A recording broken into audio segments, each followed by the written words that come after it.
今天咱们先聊个国际趣闻。印度政府曾因预言家说王宫地下埋着1000吨黄金，于是就斥巨资开挖，结果竹篮打水一场空。这事说出来都让人哭笑不得。可你知道吗？中国南京一处拆迁废墟下，考古队还真挖出了震惊世界的顶级宝藏，这就是比黄金珍贵万倍的佛祖释迦牟尼的佛顶真骨。当时的场面震撼了在场所有人，无数佛教徒感动得纷纷落泪。一座镶着452颗宝石的鎏金阿育王塔中取出了金冠银果，而这颗佛顶真骨就藏在里面，可谓是震撼之极。一片看似平平无奇的居民拆迁地，怎么就藏着佛教至高圣物呢？难道明成祖朱棣耗巨资建大报恩寺，真就只是为了纪念生母吗？别着急，今天咱就跟着眼见古今的脚步，一步步揭开南京大报恩寺与佛顶真骨的神秘面纱。南京中华门外，一片居民小区正在拆迁，本来是要建新房或商场的，但来的不是施工队，而是考古队，带头的是南京市博物馆考古部副主任齐海宁。这群人一来，就在废墟里忙前忙后，这反常举动让周围人犯了嘀咕：难不成这儿藏着宝贝吗？还真让大伙猜着了。这片地底下藏着明成祖朱棣的惊天秘密。朱棣是谁？那可是抢了侄子皇位，派郑和七下西洋的永乐大帝。可这位威风凛凛的帝王，为啥要把地宫安在这么不起眼的地方？传闻说这和他的生母有关。熟悉历史的朋友可能会疑惑，朱棣不是马皇后的儿子吗？咋又冒出个生母？据专家考证，朱元璋的儿子没一个是马皇后亲生的。朱棣一口咬定马皇后是生母，不过是为了占嫡子名号，让自己抢皇位名正言顺。可百善孝为先，朱棣虽把生母名号给了马皇后，也不想冷落亲妈，于是登基后没多久，就下旨在南京中华门外建了大报恩寺，让亲妈日日受香火供奉。史料记载和民间传说里，大报恩寺那叫一个金碧辉煌，规格仅次于皇宫。尤其是寺里的9层琉璃宝塔，全用五彩琉璃打造，镶金嵌玉，还点着140盏长明灯，日夜通明，在当时还被誉为中古世纪7大奇观之一。可惜的是，南京历经战火，大报恩寺早就毁得一干二净，只留下琉璃塔下有地宫，藏着无数宝贝的传说。可考古队刚开工就犯了难，大报恩寺遗址面积堪比40个足球场，还被居民区覆盖，想找地宫简直是大海捞针。好在领队齐海宁掏出了他的秘密武器，这就是明代出版的《金陵翻查志》。这本书里不仅有大报恩寺全貌，还明确写着琉璃塔在中轴线下，地宫就在塔的正下方。本以为有这本书就能按图索骥，可几百年过去，遗址周边环境早已面目全非，找中轴线和琉璃塔谈何容易。好在考古队没白忙活，挖出了大殿地基和近2米的石柱，这比明故宫还气派，甚至还找到皇家专用的琉璃构件。这下考古队员都激动了，传说难道是真的吗？可地宫在哪儿呢？齐海宁听说遗址里有个叫宝塔顶的地方，当地人说那儿埋着老祖宗的宝贝，说不定就是琉璃塔地宫。可验证了5个月，别说地宫了，连琉璃塔影子都没见着，反倒挖出一口深15米的水井。这井也邪门，人家水井都修在地势低的地方，他偏偏在山顶，还挖这么深，这井和地宫到底什么关系？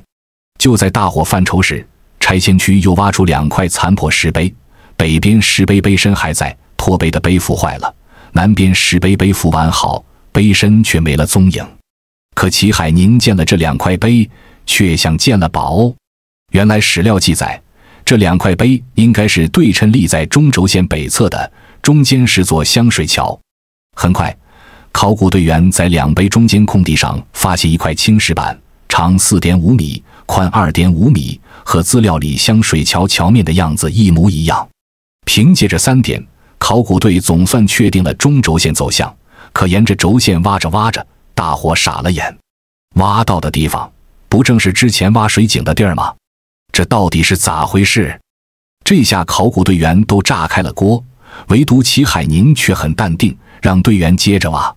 原来他研究资料后发现，琉璃塔建在大报恩寺最高处，那口井是为了解决上下运水难题，这反倒说明琉璃塔就在附近。果然，好消息很快传来了。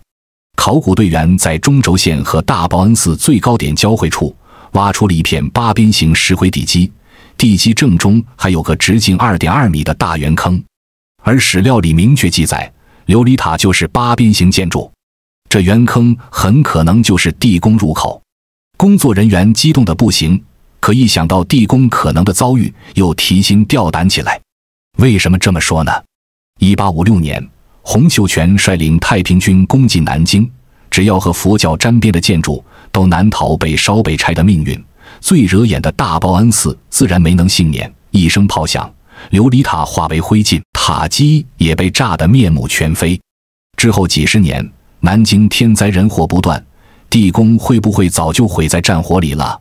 挖掘过程中，考古人员看到地宫上方坑坑洼洼，大坑套小坑，心都提到了嗓子眼。难道地宫已经被盗了？可随着挖掘深入，大伙悬着的心又放了下来，因为地宫下方保存得相当完好，没有被后期扰动的痕迹。可考古队挖了半天，还是没有找到地宫入口。有人忍不住嘀咕，该不会又是一口井吧？突然，坑底传来当的一声脆响，有人大喊：找到了，找到了！可工作人员清理完碎石一看，热情瞬间凉了半截。所谓入口竟是块青石板，可再疑惑也得先把石板挪开。2008年7月17日，石板被清理出地宫，底下露出一个方形石函。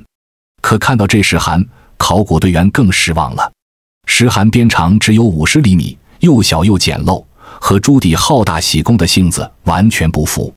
此时的考古队万万没想到，真相就藏在另一个石函里。此时南京正值夏天，气温高，湿度大，加上地下水位高，地宫已经开始积水。石函里的东西要是被泡坏了，考古人员可担不起责任。于是齐海宁赶紧请来了南京博物院研究员西三彩。西三彩到现场一看，却说地宫里有点积水不碍事，瓷器、金属器物泡在水里问题不大，真正麻烦的是把东西取出来后，外界环境变化容易对文物造成不可挽回的损伤。在西三彩的建议下，考古现场搭起蓝色帐篷，备好冰柜、冰块、密封和河水源，就等着打开石函一探究竟。经过3个小时努力，工作人员总算取下了石函上方的青石板。可看到里面的东西，工作人员又犯了难。石板下铺着密密麻麻的铜钱，可铜钱上的字被铜锈盖得严严实实，根本看不出是哪朝哪代的。工作人员只能赶紧将铜钱密封好，送回博物馆鉴定。可随着铜钱和淤泥被慢慢清理，西三彩的眼睛越来越亮，最后忍不住惊呼出声。原来石函里竟然还套着一个铁函。懂行的人都知道，在佛教里，只有珍藏佛骨舍利才会用石函套铁函的规制。难道这简陋地宫里藏的不是皇家珍宝，而是佛教圣物？那郑和下西洋带回的佛牙舍利，会不会就在这铁函里？就在大家又惊又喜，恨不得立刻打开铁函时，西三彩却喊了停。这是因为铁函一旦打开，里面的文物接触到空气、温度、湿度、光线都会发生巨大变化，原本稳定的保存环境被破坏，很可能引发文物变质，必须先做好保护措施才能开函。没办法，铁函的工作只能先暂时搁置。而另一边被挖掘出来的石函又让所有人吃了一惊，这石函竟深达 1.5 米，在国内考古史上从没出土过这么深的石函。就在考古人员对铁函里的东西越发期待时，齐海宁随意一瞥，却给现场火热的气氛浇了盆冷水。他居然在石函北壁最上面看到了金陵2个字。金陵是宋代对南京的称呼，到了明代只是个别称。如果这里真是明代琉璃塔地宫，不可能会出现金陵2字啊。可无论是勘测数据，还是对照明代大报恩寺全图，这里明明就是琉璃塔地宫的位置，这前后也太矛盾了吧。而不久之后，博物馆传来了铜钱的鉴定结果，送来的铜钱里绝大部分是唐代的开元通宝，年代最晚的是宋真宗时期的祥符元宝，本该出现的明代永乐通宝一枚都没有。石函上出现金陵二字，出土的铜钱也全是唐、宋时期的，没有一枚明代钱币，这让考古队对这里是明代琉璃塔地宫的结论产生了动摇。难道琉璃塔地宫只是个传说？就在考古队员纠结不已时，转机出现了。工作人员在大报恩寺废墟里挖出了各朝各代的寺庙遗迹。齐海宁突然有了个大胆猜测，会不会明朝的大报恩寺是在更早的寺院原址上重建的？随着挖掘深入，这个猜测得到了证实。原来大报恩寺所在的古长干里地区，从西汉到明代一直是寺庙集中地，光佛塔就建了5座。而大报恩寺的前身是宋代修建的天喜寺，这座天喜寺曾毁于一场大火，但因为主要建筑材料是砖头，寺庙本身没遭到太大破坏。朱棣下令修建大报恩寺时，工匠们就在天喜寺基础上扩建修缮，连琉璃塔都是在原有佛塔外贴琉璃砖建成的，宝塔下的地宫自然也保留了下来。这下总算解开了之前的疑惑，那么这铁函里到底藏着啥宝贝？要弄清这个问题，就得先把铁函从石函里取出来。可这铁函年代久远，早就锈得不成样子，稍不注意就可能损坏。为了万无一失，考古队做足了保护措施，还请来了专业起吊队。起吊队小心翼翼地把铁函吊出来后，考古人员又一路将文物护送到南京博物馆。这短短3公里的路程，运送队伍足足走了3个多小时。到了博物馆，工作人员早已准备好一个特殊房间，这个房间温度始终保持在18摄氏度，全程用无紫外线灯光照明，就是为了减少环境对文物的影响。接下来的1个星期，专家们都在跟铁函盖板较劲，先除锈，再敲再震，各种办法都用上了，总算把盖板撬开了。可往里一看，工作人员愣住了，这里面还有一块铁板。但懂行的专家却更兴奋了，铁函层数越多，说明里面的东西越珍贵。又折腾了2个多小时，第2层铁板也被打开，一股淡淡的檀香味飘了出来。可再一看，铁函里竟装满了水，乌漆麻黑的，什么也看不见。专家分析，这是因为南京地下水位高，加上年代久远，水才渗进了铁函。为了防止文物进一步氧化，工作人员一边赶紧抽水，一边往铁函里充氮气。随着水位慢慢下降，一个包裹着丝织物的物体渐渐露了出来，顶部的丝绸还被尖顶戳了个小洞，这会是个什么东西呢？齐海宁突然想起，和铁函一起出土的还有一块石壁，说不定上面有答案。果然，石壁上刻着一篇长长的铭文：金陵长干寺真身塔藏舍里石函记。这篇铭文不仅证明地宫建于宋代，还清清楚楚写着铁函里的宝贝内用金冠、周以银果，并七宝造成阿育王塔，以铁函封固。而且更惊喜的是，上面说里面还藏着佛顶真骨和感应舍利。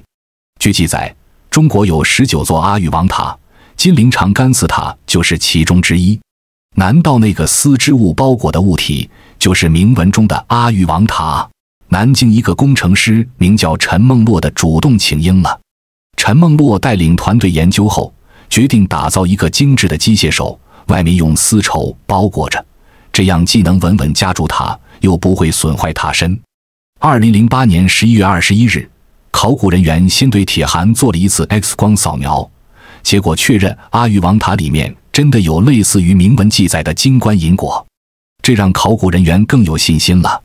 第2天，按照计划，机械手缓缓深入铁函，小心翼翼地卡住塔身，随着滑轮慢慢上移，阿育王塔一点点露出真容。当塔身完全脱离铁函的那一刻，现场爆发出阵阵掌声。这座沉睡近1000年的阿育王塔终于完好无损地被取了出来。经过测量，这座阿育王塔通高 1.8 米，是迄今为止中国考古出土体积最大的阿育王塔。塔身镶嵌着各色宝石，虽然有些宝石因为年代久远脱落了，但依然能看出它当年的华丽。可考古人员的目光很快又聚焦到了塔内，里面的金棺银椁还好吗？佛顶真骨真的在里面吗？就在这时，工作人员又发现了一个细节：阿育王塔的塔身和塔基上刻满了精美的文字和浮雕。仔细一看，这些图案竟然是连环画。比如一块仅20厘米的山花蕉叶侧面就刻着白象转世菩提树下成佛、佛祖涅槃3个故事。其他山花蕉叶上还有佛祖从摩耶夫人肋下出生，在鹿野苑说法等场景。把这些故事按顺序拼起来，就是佛祖释迦牟尼完整的一生。更特别的是，塔身四面有4幅大型雕像，分别是舍身饲虎割肉帽割大光明王尸首须大拿王变相。这些都是佛教里著名的本生故事，讲的是佛祖前生舍己救人的善行。虽说其他地方出土的阿育王塔也有类似图案，可只有这座塔上每个图案都配有文字说明，这在全国都是独一无二的发现。不过眼下大伙最关心的还是塔内的金棺银椁。可这阿育王塔是完全封闭的，塔身也没设计方便取物的机关。更麻烦的是，塔身的鎏金银片已经有部分翘起。专家研究后发现，当年造塔时用的是炮钉和木胎铆接的手法，把压制好纹饰的鎏金银皮包在沉香木框架上。如果现在修复塔身，就相当于给宝塔加了一层完整保护，以后再想取出金棺银椁就难上加难了。而且就算能取出金棺银椁，里面的佛顶真骨也不好保护。佛顶骨是骨质文物，之前还在水里泡了900多年，一旦接触空气，很可能发生氧化。到底要不要打开塔身取出金棺银椁？考古界一下子分成了2派，一派认为，万一里面没有舍利，金棺银椁本身就是珍贵文物，打开塔身会损坏它，太可惜了。另一派认为，铭文写得清清楚楚，里面有佛顶真骨，多打开看看，怎么对得起这1000年的等待？这场争论持续了近1年，直到2010年，中国国家文物部门才最终决定打开金棺银椁。为了尊重佛教传统，打开仪式选在了南京栖霞寺举行。2010年6月12日，栖霞寺香烟缭绕，高僧云集，来自全国各地的考古专家和佛教界人士齐聚一堂，见证这一历史性时刻。仪式开始后，工作人员先小心翼翼地打开阿育王塔的塔身，取出里面的金棺银椁。金棺通体鎏金，上面刻着精美的缠枝莲纹，银椁则镶嵌着宝石，虽然历经1000年，依然璀璨夺目。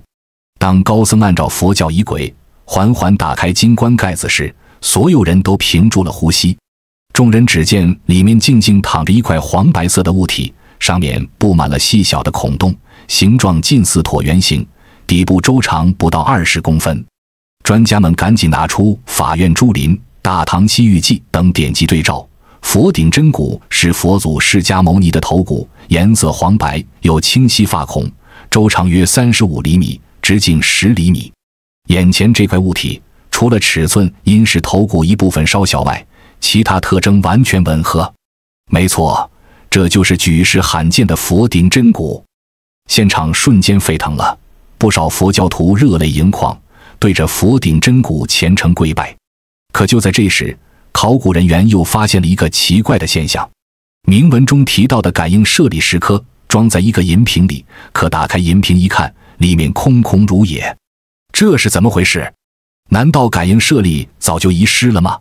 后来佛教界人士解释说，感应舍利并非实物，而是人心制成，从空而得，是佛祖将感悟装入瓶中，象征着真空妙有的佛教哲理。这下众人才恍然大悟，原来不是舍利遗失了，而是我们误解了感应舍利的含义。佛顶真骨现世后，考古队员不由得想起了最开始的问题：朱棣当年修建大报恩寺，真的只是为了纪念生母吗？他知不知道地宫里藏着佛顶真骨呢？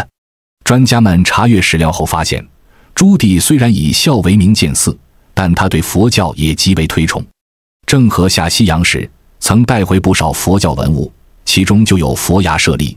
朱棣还专门在大报恩寺建了佛牙塔供奉，而大报恩寺是在宋代天喜寺基础上重建的，朱棣不可能不知道地宫里有舍利。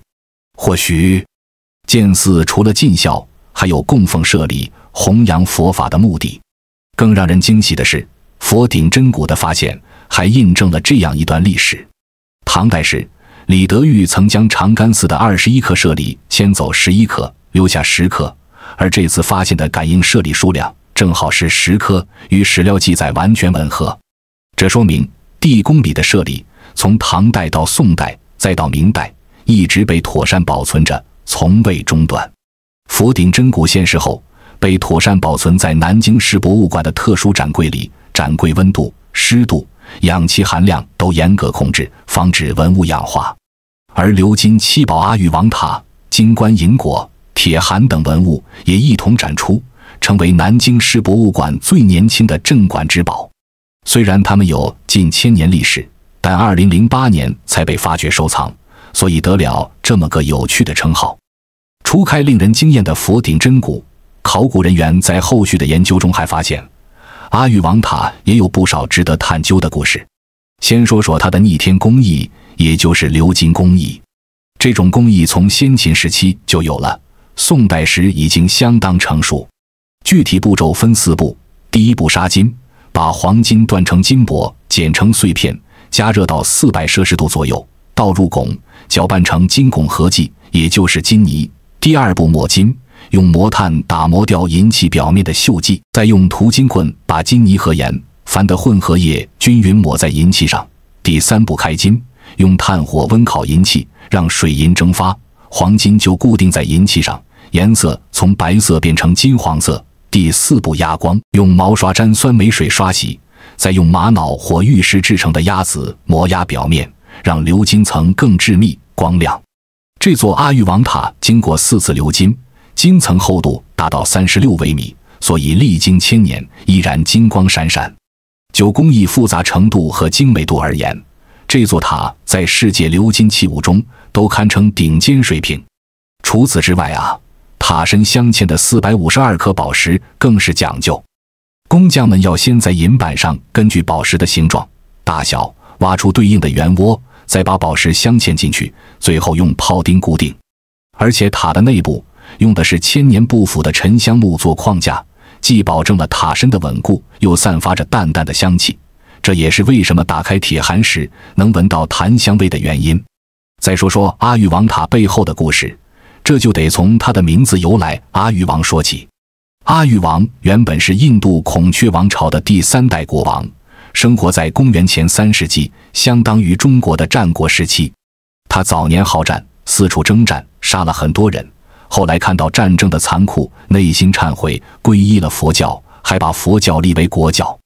为了弘扬佛法，阿育王把佛祖释迦牟尼涅槃后留下的舍利分成84000份，派使者送到世界各地建塔供奉，这些塔就被称为阿育王塔。据记载，中国有19座阿育王塔，除了南京长干寺塔，浙江、山西等地也出土过，但无论是规模还是工艺都比不上这座。而南京这座阿育王塔的修建还和一个叫可证的高僧有关。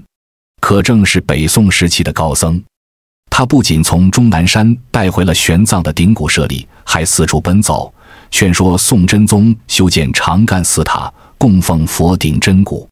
最终在可证和华州助教王文的努力下，宋真宗同意拨款建塔，也就是我们现在看到的这座7宝鎏金阿育王塔。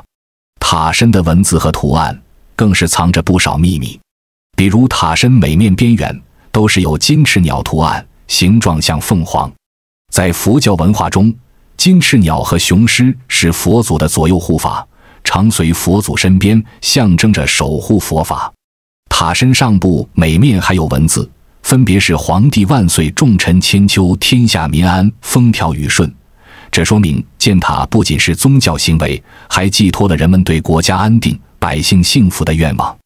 更有意思的是，塔身文字还记载了不少捐赠者的信息，比如有的图案旁刻着某某舍财造此变相，意思是某人出钱打造了这个浮雕。这说明当时建塔得到了很多人的支持，上到官员，下到百姓都纷纷捐款捐物，可见佛教在当时的影响力有多大。这座阿育王塔不仅是一件文物，更是一部立体的佛教史。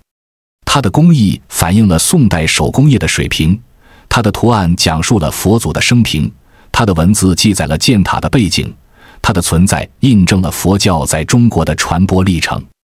佛顶真骨现世，鎏金七宝阿育王塔、金冠银果、铁函等文物，成为南京市博物馆最年轻的镇馆之宝，也让南京这座六朝古都又多了一段震撼世界的历史传奇。佛顶真骨的发现，不仅印证了南京千年佛脉的传承，更让我们看到了历史文化的博大精深。无论是宋代工匠的精湛工艺，还是古人对佛教文化的推崇，亦或是考古工作者对文物的敬畏与守护，都值得我们铭记。从2008年发现地宫到2010年佛顶真骨现世，2年时间里，考古工作者克服了重重困难，每一步都充满了挑战，却也让每一个发现都更显珍贵。虽然关于大报恩寺的谜团还有不少，但这座地宫的发掘已经为我们打开了一扇了解历史的窗口。未来随着更多考古发现，相信会有更多秘密被揭开。好了，今天的故事就讲到这里了。如果你有更好的想法，欢迎在评论区留言。眼见古今，与您下期再会。